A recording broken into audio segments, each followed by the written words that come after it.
Hold up, it's Aladdin, Prince of the Airways. You know how we do it, man. We go behind the mic where we put you on to the hottest artist. You know what I'm saying? And this guy right here, man, it just doesn't need an introduction. But I mean, when we talking real, when we talking about hip hop, we talking about built different. Mm-hmm. We talking about, you know what I'm saying, premium with the bars, the lyrics, and just a stand up dude, man. That's my guy, and you know what I'm saying, came down to mess with the boy, and he's behind the mic. My brother Benny the Butcher's here. The Butcher coming, man, I'm here. Yes, sir, yes, sir. And you know what's crazy? He actually came and he's working on his actual birthday, so happy birthday to you, brother. Man, appreciate you, man. Oh, man. So, you know, I said you built different because you're from Buffalo, because, you know, that cold in Buffalo is definitely different than anywhere else. Oh, for sure. You know what I'm saying? It's like an Arctic... Yeah, Arctic weather in Buffalo, man, and we grew up in that, so I mean, I'm good. Nah, I love it, man. So we celebrating 50 years of hip hop. Yeah. When did you first fall in love with hip hop? I had to say I fell in love with hip hop early, not even knowing it. Through the music box, we used to order the videos on TV. Through watching Beat Street and Crush Groove with my pops, not even knowing what I'm watching. Yeah. Listening to EPMD back in the day, listening to Boss and you know what I mean, listening to Rakim and everything, all the early hip hop, you know what I mean, like late 80s, early 90s, and not even knowing I was getting a lesson, but I fell in love with it, you know what I'm saying? And both of my parents always pushed me to and encouraged me to you know, listen to the music, and the music just affected me in different ways. So I would say, like, man, 9 years old, I had to be in love with hip hop at then. That's crazy. Now, we gonna end some dispels the rumors. It's word on the street is your mother had you rapping at the age of 6. maybe not 6, but close to that age, because one of my favorite songs used to come on, and she used to always call me downstairs to watch the video. And I mean, and then when she found out I put some lines together, and I probably was about 8 or 9, she used to always make me come in and rap the lines in front of her company. So, yeah. I mean, you know what I mean? I've been doing this for a minute. Nah, that's crazy. Pops was a DJ. Yes, sir. My pops was a DJ, like early in the morning. On a weekend, he'd get up and he'd be on the ones and twos in the kitchen, blasting the music everywhere, scratching and all of that. You know what I mean? Right. So, man, that's crazy. So I hit Benny Start was an acronym. Best ever in New York. What was that conversation like with Jay? You know what I'm saying? Like when you start talking about best ever in New York, you know what I'm saying? Did anybody ever take offense to that, or was like, nah, you know what I'm saying? Like, well, if they ever took offense about it, they never said nothing. You know what I'm saying?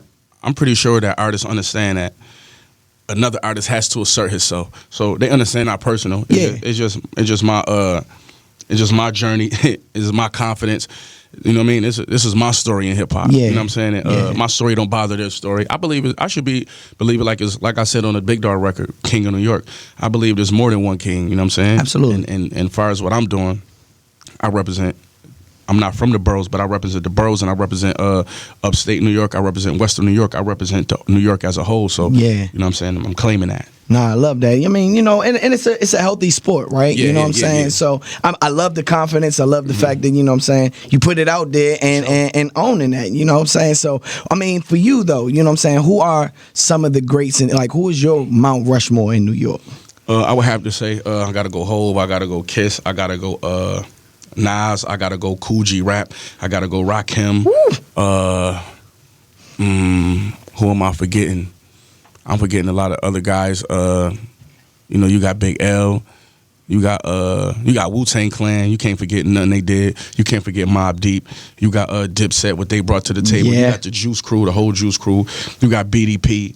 Man, it's so many people who came and they wrote their chapter in a book of hip hop. You know what I'm saying? Right. And me being a fan and basically like a student, you know what I'm saying, I acknowledge all of them boys. Nah, for sure. And you celebrating your birthday today, you know what I'm saying? Yeah. It's a blessing to see another year. Do you still feel your brother Machine Gun Black's spirit with you, as far as, you know, when you making music now, and, you know, y'all being the original, the forerunners, you know, do you still think about him and when you step in the booth? Of course. Man, rest in peace, Machine Gun Black. He passed away 17 years ago. It don't feel like 17 years ago. It feel like just yesterday. So he's a big influence on me. That was my older brother, you know what I mean? So I could hear him like encouraging me, pushing me on. I know he proud of me. So definitely, man. When I get in this booth and I get in that zone, I definitely got my brother on my mind. Yeah, nah, that's dope. That's dope. So now we signed with Def Jam. How did we get here, and what made Def Jam the label that you wanted to rock with? Man, because I like Def Jam, man. Everybody over there, they kick it with me. They tell the truth. You know what I'm saying? Transparency is big. Transparency is big this with industry. Me. Exactly, man. Especially in this dirty game that we play. But Mm-hmm. you know what I mean? We got there by, they went about it the right way, and I felt this was a right move. Man, it's a legendary hip hop label. And I'm a lyricist, so it was important for Def Jam to get back to that. You know what I'm saying? To have me as an artist on their label. So I'm saying it wasn't a overnight thing, but you know what I mean? We got the deal done, and I love it. Nah, nice. So we got Big Dog, the single right now with Lil Wayne. We got Project coming, top of the year. Everybody can't go. Everybody cannot go. Woo! Man. Talk about this title and the meaning and how we got here. I mean, it's just me. I'm a butterfly in a cocoon. I'm about to, I'm a caterpillar about to turn into a butterfly. I'm shedding dead skin. You know what I'm saying? Dead weight. Yeah. I'm going to another level, and it's just like, I need my clearance card, and my clearance card come with a different mindset. It come with keeping different company. It come with new and better, healthier habits. You know what I'm saying? So everybody can't go. I'm from the bottom, and I'm on my way to the top. You know what I'm saying? And I'm at the top now, but it's a different top that I want. So I got to keep refining myself. I got to keep, shedding the dead weight and you know what I'm saying, making myself better to take them next steps. So this is what this whole album about, and I'm living this real time. So these are not just words that I'm saying on music. I'm living this real time. So you know what I mean. I come from the bottom of the bottom, and to be where I'm at right now, I love it. But to go further, I know what I got to do. So everybody can't go. So with that being said, right, because I feel like we have a similar mission, right? Because I feel like for myself in the DMV, I'm waving the flag, and we're infants in this hip hop game, right? You know what I'm saying? We grew up on the go-go. So, being that person that kind of walks through the doors and understanding everybody can't go, do you still feel that burden, not even a burden, but like, I know when it first starts off, it feel like I got to take, not everybody with me, but I got to make it for the city, and I got to open the doors for the city, and when you see that certain people can't go, does that bother you, or does it like, because you grow deep, what I'm saying? You got a huge crew, and it's a lot of people that you look out for. There's a lot of people that you help eat, you know what I'm saying? So being a boss and understanding that, you know what I'm saying, how does the mindset shift in making these moves? Man, when everybody can't go, it breaks your heart. Because you want something for these people that they don't want for themselves. And I always remind myself that this is my dream, it's not theirs. Yeah. And even though they might be attracted to the things that I got from living my dream, they might not necessarily want to chase it how I chased it. You know what I'm saying? So, I can't be mad at them, but I also don't want them to be mad at me from seeing me enjoy the fruits of my labor, from me putting in all the work. You know what I'm saying? It's like, if you're not ready to put in the work, you're not going to receive these blessings, these kind of blessings. So it breaks your heart trying to pull people along who not ready for it, mentally, physically. You know what I mean? It's a lot that goes into this. Yeah. So man, it hurts, but you know what I mean? Like, I had a song called Survivor's Remorse, and you know what I mean? That's what the album was about. I can't like feel that way no more. This is about me. It's okay to be selfish. You feel what I'm saying? So, it breaks my heart, but, I'm past that. You know what I mean? I'm past that. Right. I don't pay people to hang out with me. I don't need to be around people. I'm not trying to win the election of the realest ninja in the room. You know what I'm saying? None of that's on my mind. I'm just doing this for my family right now at this point. I love it, man. So elevation happens. I got a question. Is it true that Jay-Z told you don't get on the cover of XXL for the freshman cover? Yeah, he told me that. He told me that. That's crazy. That's crazy. He said, you know what I'm saying, when it's your time, it's going to happen. And, just what's some other gems that Jay gave you that, you kind of still take heed to today? Definitely, that was a good one. You know what I'm saying? And really, man, I really can't think of nothing right now, but I done sat and had hours, talk to this man for hours. Just me and him, you know what I'm saying?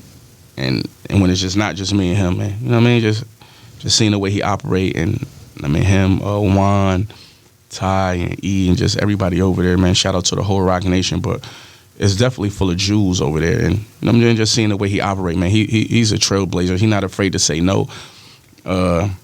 He's not afraid to, like, you know what I mean, go with his first mind. You know what I mean? I admire shit like that. I'm trying to get there. Nice. Since we talking about jewels and gems, and you blinged out right now, what's your favorite piece of jewelry that means the most to you, and why?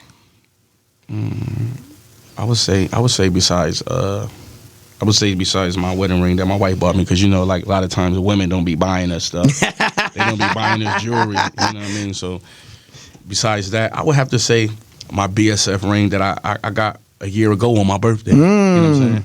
My homies bought it, and this ring right here got every cut of diamond in it: a pear-shaped diamond, a heart-shaped diamond, solitaire, princess cut, baguette, just every cut of diamond in this ring. You know what I'm saying? I felt that was creative, and say BSF, so I wear it with pride. You know what I'm saying? It's from the homies. Appreciate I love it. Speaking of the wedding ring, you know what I'm saying? Like, how does it feel to be a grown man married in the game and you know, having a queen to be right there beside you to continue to help you elevate? That's one of the best things you could do, is when you make it to this level, is get somebody you can share it with. You know what I mean? And as men, sometimes we get caught in our ego and act like we don't need certain things, and we might not need them, but we want them. You know what I'm saying? We're still men. So, yeah, you know what I mean? I love it. I've been with India for 10 years. You know what I'm saying? We just recently got married, but we've been together for 10 years. So she's not no new Instagram model who I just met when I got the bag. You know what I mean? We can't do that. We ain't doing those. But, man, I love it. You know what I'm saying? I was in an interview last week, and she told me, she was like, I could tell by how you move that you got a woman at home. You know what I'm saying? And I'm like, yo, you can see that, huh? Yeah, you know what I mean? So, yeah, you need that. You know what I'm saying? For those who want it, they need that. For you fellas who feel you don't need that, you know what I'm saying? That's on you. But get you a lady. What you gonna keep doing? You gonna keep going out every night? You know what I'm saying? DMing these girls. What you gonna do? Coming home eating McDonald's. For real. Nah, man, I love it. My man Benny the Butcher hanging out with your boy, man. We celebrating 50 years of hip hop, celebrating his birthday in DC, and you know what I love, man? Not you come to the city, and I say DC's been a place where I've seen a lot of people come and take, but you've come and give back. You know what I'm saying? You recently did Nucci's Front Porch. Got a record with my man Kingpin Slim. You know what I'm saying? Just talking about what it is like to come into another city and build with that hip hop community.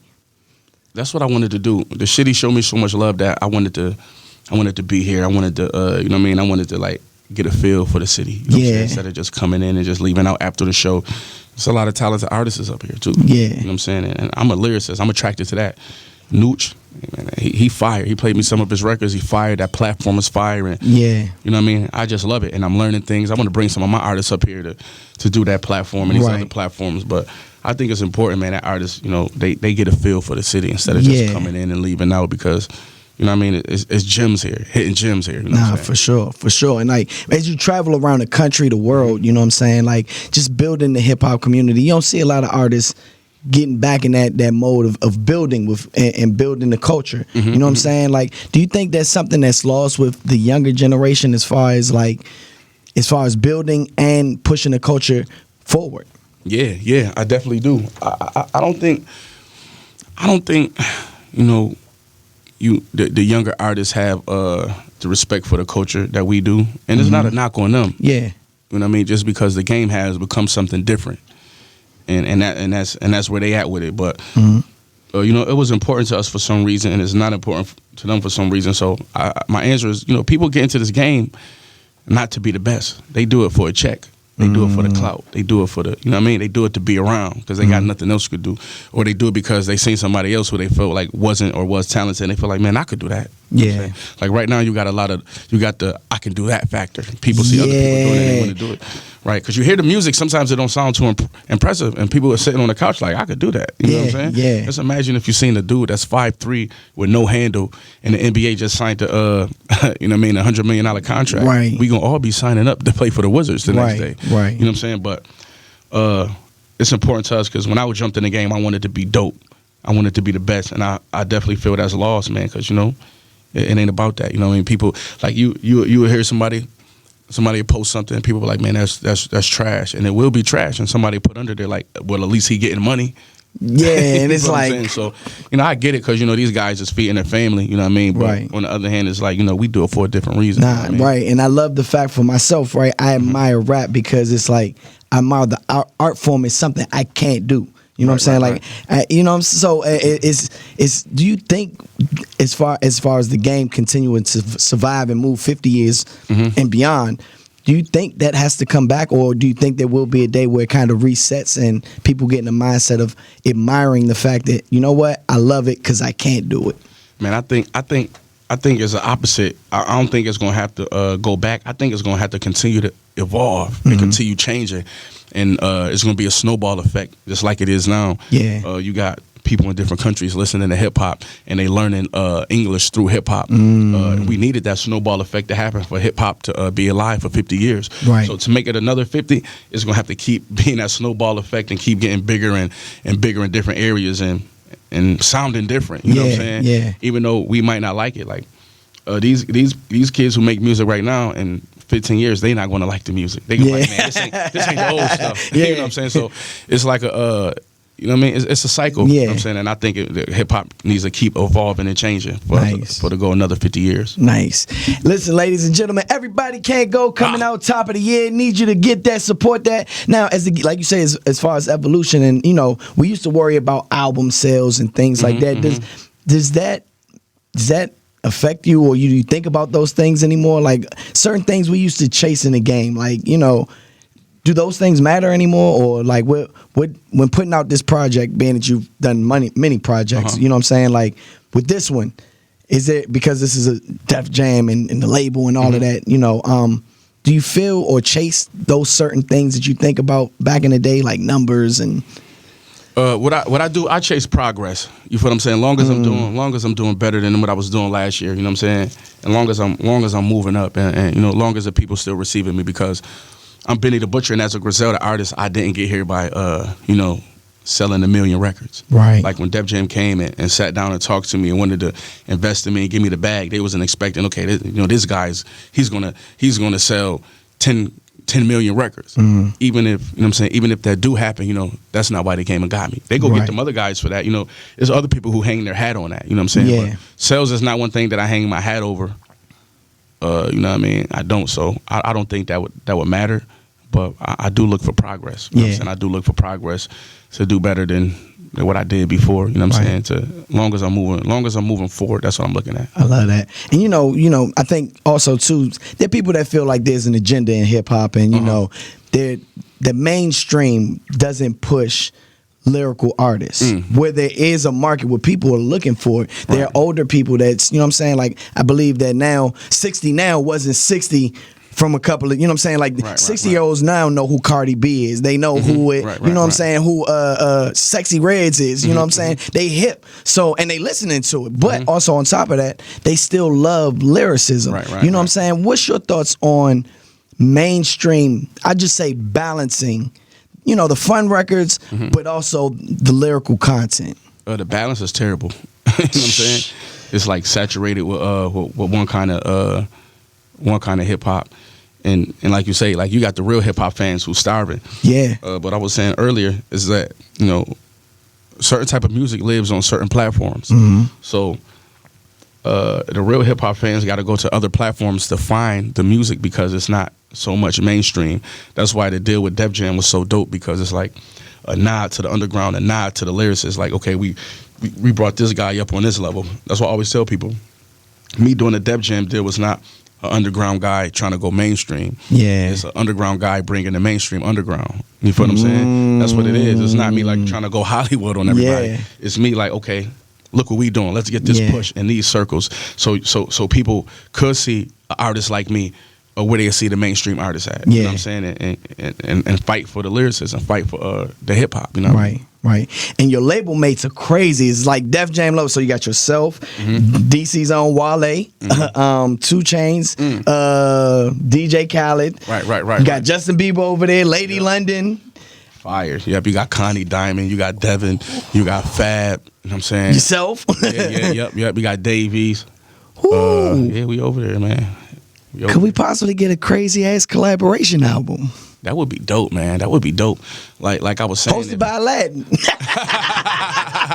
Imagine if Def Jam put out a compilation. Come on, that's what I'm saying. What? I'm putting it. Hey, listen, I'm putting it in the atmosphere right now. No, I'm going to the office tomorrow. I'm telling them I thought of that. Hey, cool. That's cool. Hey, listen, as long as I can host the joint, I'm trying to be on my on my DJ Green Lantern. You know what I'm saying? My DJ Khaled. No, Yes, but sir. I think that would be fire, man. fire. So, you know, who can we look for on the album? Who'd you work with, producer wise, features? Man, everybody can't go produced by Hit Boy and Alchemist, man. I had the most success with those producers, so I thought it's only right that I go in that same direction. Those my guys. We got classics together. Man, you're going to hear the Griselda on there. You're going to hear some BSF on there. You're going to hear some legends on there. You know what I'm saying? I love it, man. Well, Benny, you celebrating the G-Day, man. As you get older and wiser, you know what I'm saying, what do you look forward to? The easiest way is to bring myself peace. You feel what I'm saying? The easiest ways, man, you know, as you get older, you're not in love with the things you once was in love with. Your palate might change. You might have a different taste for different things. So it's like I'm always trying to find peace. It's a crazy world. It's a crazy game. Mm-hmm. I've been through a lot in life. I'm just happy to be here in mint condition and good fashion. And man, I'm just happy to be here. So I'm just continuing trying to find my peace, so that could put me in a position where I could write some of the best that people ever heard, so I could continue to progress. I love it, man. Yeah, it is, man. My man, Benny the Butcher. The Butcher. Hey, man, if people want to connect with you, find you on the social media, all the media platforms, let them know where they can do that at. Get Benny on Instagram, Benny BSF on Twitter, Benny the Butcher on TikTok, and man, it's always one I be forgetting. Benny the Butcher on YouTube. And I forgot what that. You know what I mean? I forgot what it, BennyTheButcherStore.com, BennyTheButcher.com, I think. You know what I'm saying? Go look them up. Google it. Find it, man. I got merch. I got Conflicted the movie. You know what I'm saying? Check me out if you haven't heard of me, man. Okay. Like, I'm one of them guys. I'm one of the ones, man. Check me out. There it is, man. Well, look, my man Benny the Butcher, big things on the way. My guy, Sure. thank you for chilling and hanging out with me all weekend. Glad we could roll out the red carpet. And you know what I'm saying? We're just getting started. Man, I love it. Shout out my girl Piper, man. She helped me hold it down. That's my Absolutely, dog. man. Piper definitely held us down, put a lot of things together. That's our girl right there. But listen, you heard it here first behind the mic. Yeah. Benny the Butcher, Aladdin the Prince. Hola! Let's go.